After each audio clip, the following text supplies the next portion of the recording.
Hello दोस्तों, तो IT matrix के यूट्यूब चैनल पे आपका फिर से स्वागत है।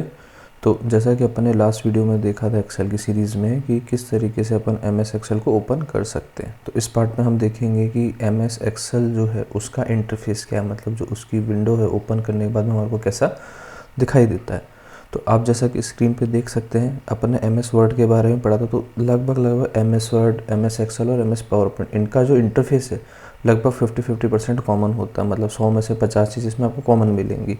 चेंज जो होगा वो केवल 50% में होगा। तो अगर आपने एम एस वर्ड कर लिया, तो अगर एम एस वर्ड के बारे में आपने समझ लिया, तो 50% आपको फीचर्स अपना भी समझ में आ जाएंगे या पता लग जाएंगे कौन कौन से फीचर क्या करते हैं। ठीक है, तो अगर आपने एम एस वर्ड की सीरीज़ नहीं देखी है तो मैं आपको रिकमेंड करूँगा कि हमारी एम एस वर्ड की सीरीज़ भी देखें, ताकि आपको बिल्कुल ज़ीरो से काफ़ी जो फंक्शंस हैं उनके बारे में पहले ही भी पता लग जाए। ठीक है, तो अपन बात करते हैं यहाँ एक्सेल में डिफरेंस क्या है।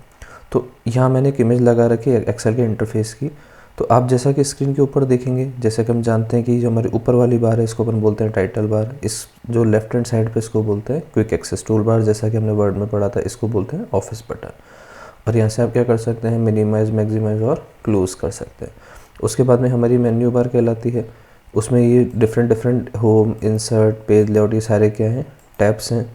ठीक है, और इस नीचे वाले पार्ट को अपन क्या बोलते हैं, रिबन बोलते हैं। मतलब हर टैब के लिए रिबन के ऑप्शंस चेंज होते रहेंगे। ठीक है, और इनको अपन बोलते हैं clipboard, font, alignment, number, style, cells, editing, ये हमारे क्या है, सेल्स हैं। ठीक है, और नीचे जो है सबसे नीचे इसको बोलते हैं अपन स्टेटस बार।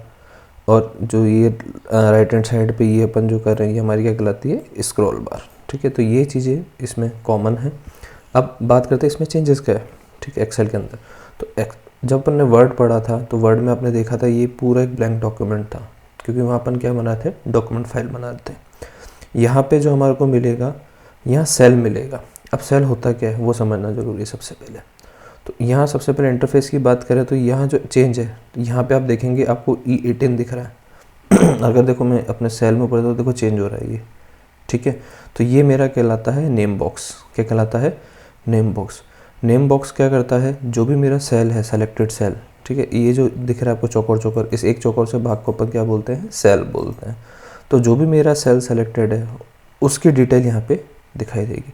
फॉर एग्जांपल देखो यहाँ पे डी और कौन सी रो है, 5, तो यहाँ क्या दिखा रहा है, D5 यानी D5। ठीक है, ये जो मेरा कहलाता है ये फंक्शन बार कहलाता है। क्या कहलाता है, फंक्शन बार। अब जैसे कि मैं कुछ भी यहाँ लिखूंगा सेल के अंदर, तो उस जो भी कंटेंट मैं सेल में लिख रहा हूँ वो कहाँ दिखेगा, मेरा फंक्शन बार के अंदर दिखेगा आपको। ठीक है, उसके अलावा ये नीचे की साइड आप देखेंगे तो ये मेरी कहलाती हैं शीट्स। क्या कहलाती हैं, शीट्स। तो इस पूरी अगर यहाँ पर जो आप देखेंगे तो बहुत सारी शीट दिखने लग जाएंगे आपको जो अपन आगे काम करेंगे। तो इस नीचे वाली इस बार को अपन बोलते हैं शीट टैब्स। क्या बोलते हैं, शीट टैब्स। तो जैसे ही मैं जैसे क्लिक करता चलूँगा तो देखेंगे आप, एक सेकेंड,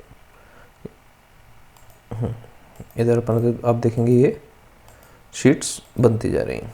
तो यहाँ पे सारी की सारी क्या होती जाएंगी, शीट्स मुझे दिखाई देंगी, है ना। तो इस तरह से मैं क्या कर सकता हूँ, यहाँ पे शीट्स को ऐड कर सकता हूँ।